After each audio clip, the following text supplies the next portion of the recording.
Hey guys, Will here. So if you're anything like me, you're probably bitterly disappointed that the new EA Sports WRC game doesn't in fact have native perspective corrected triple screen support. Now, I've seen a couple of guides floating around on the net since this new game dropped, with various different ways of stretching the game across three displays.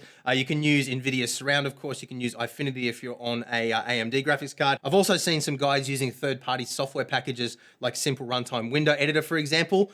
But what none of those do is actually account for the angles of your screen. So essentially what that means is that you end up varying depending on how steep the angles and how big your screens are in your particular setup. But to some degree, at least, you end up with a warped effect around you, which breaks the immersion, breaks the sense of speed, and kind of just makes you feel like you're looking through a fisheye lens. So what I've discovered is there is actually a post-processing filter available in Unreal Engine 5, which this game uses, which actually allows you to stretch the perspective out and display it on triple screens in a much better fashion. So that's what I'm going to be showing you guys how to do today. It's actually very easy to do as well. So let's dive in and I'll show you how to get this done.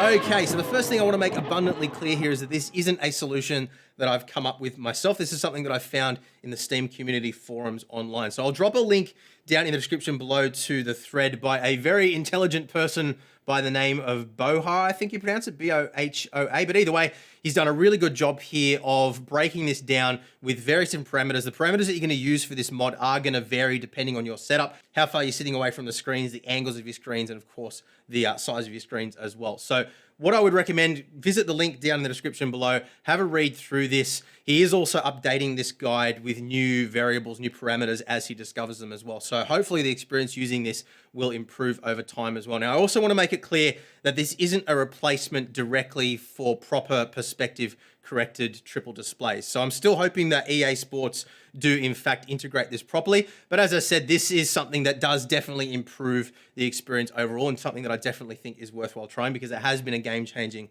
experience for me. So I want to try and explain now what this is actually doing and how it varies from just stretching the image across three screens. Now, as I described earlier, when you stretch the image across three screens, it's not accounting for the angles of your screen. So essentially what's happening is the image is just bending, stretching, and then bending around you, which ends up giving you that distorted perspective on the sides as we described earlier. Now, what this is essentially doing is taking that bent image and essentially just kind of going yep and stretching it flat to create a virtual perspective that kind of bends the images on the side screens back out to a flat image. So what it means is you do have to sacrifice either some vertical or horizontal real estate on your screens, but you can kind of balance it out to give you a pretty clear perspective and only lose a little bit on either side of the extremities of your screens. And that's going to depend again on the size of your screens, the resolution and the distance, the angles, all those things. So it's essentially taking you from something that would look like this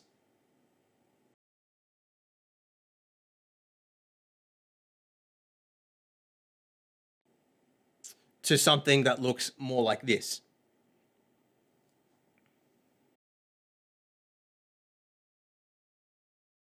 So what we're going to be doing to achieve this is open up our app data folder, and I'll post the directory for you guys down in the description box as well. So appdata/local/wrc/saved/config/WindowsNoEditor. And what you're going to do is you're going to create a copy of the Engine.ini file. So just drag it anywhere, hold down Control to create a copy. And you can see now it's called Engine Copy. I'm going to right click on that and click on Rename. And just going to name it Engine.old. And that is basically just creating a backup of the original file so that if we want to revert back to the original settings, we can do that easily. Then we're going to go into the engine file. You can just open up this using Notepad is fine. It's not a particularly massive file, so it doesn't really create too many issues. And what you're going to do is you're just going to scroll down to the bottom of this file. You can see there it's got a parameter there called core system. So just scroll all the way down to the very bottom and you're going to paste in the code, which I've provided again down in the description box. So basically what we have here is 4 individual parameters which do various different things inside the game to modify the perspective. And what the OP on the Steam thread has done is actually break down each one of these and describe what they do. So I'm not going to go into the details. I do recommend you go onto the thread yourselves, read through this so you get an understanding. Now for me with my triple 65-inch 4K displays, the settings that one of the members here described for triple 32s at 1440 at 60-degree angle, which just happens to be the same angle that I run on my displays, actually did work perfectly. So you can see those parameters there actually match. The OP had some different suggestions here as well. But basically, it's just going to be trial and error. So what I would recommend, read through the various different parameters, understand exactly what these do, and then it's just literally going to be trial and error. What you can do is you can make adjustments to the INI file, hit save, then reopen the game, and you'll see those changes take effect. Now, he has also described a couple of benefits and shortcomings here as well, very thorough in his description. So you will see some black area above and to the sides, depending on how you have this configured. Can also mess with the upscaling quality a little bit as well, as some of these other things say here. So what I'll do now is I'll jump into the game and show you the settings that you have to change there to get the best overall experience. So let's jump in now. So with those settings changed and the game now open, what I like to do is actually just jump onto a course here, doesn't matter which one, just so that we can see the effect that these changes that we're going to make in the game settings are having immediately on the screen, rather than having to launch in onto the track every single time. So just launch into any car here.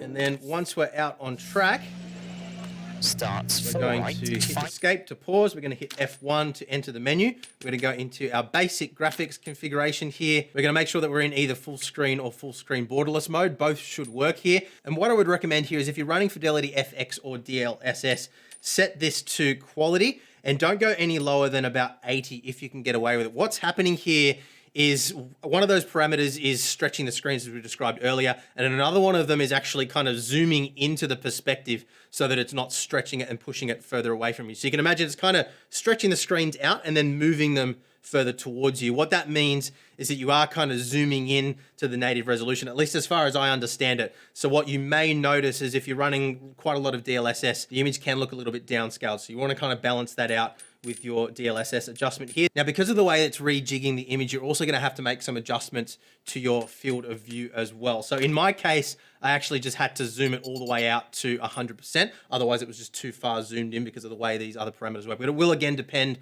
on those parameters that you set here. But it is important to understand that an FOV calculator isn't going to give you correct values to use here because of the other modifications that are taking place behind the screen. So in my case, with these giant screens, the FOV set to 100 worked fine.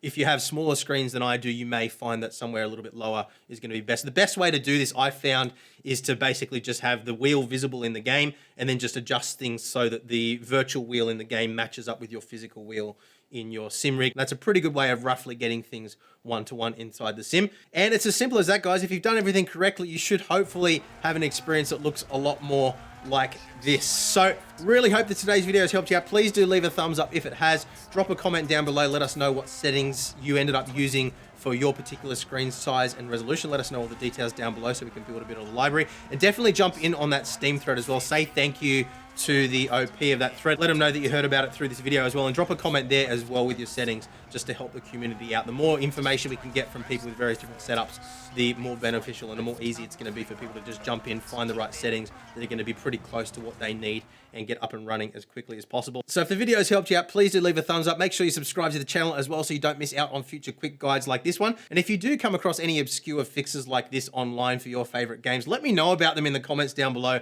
so that we can make other quick tip videos like this. I'm not smart enough to come up with all these kinds of things myself, but we do have a pretty huge audience here at Boosted Media now, and I'm always happy to share things that you guys have come up with or things that you found online with the audience to help make the sim racing community better. So thanks very much for watching, guys, and I will see you again very soon. Bye.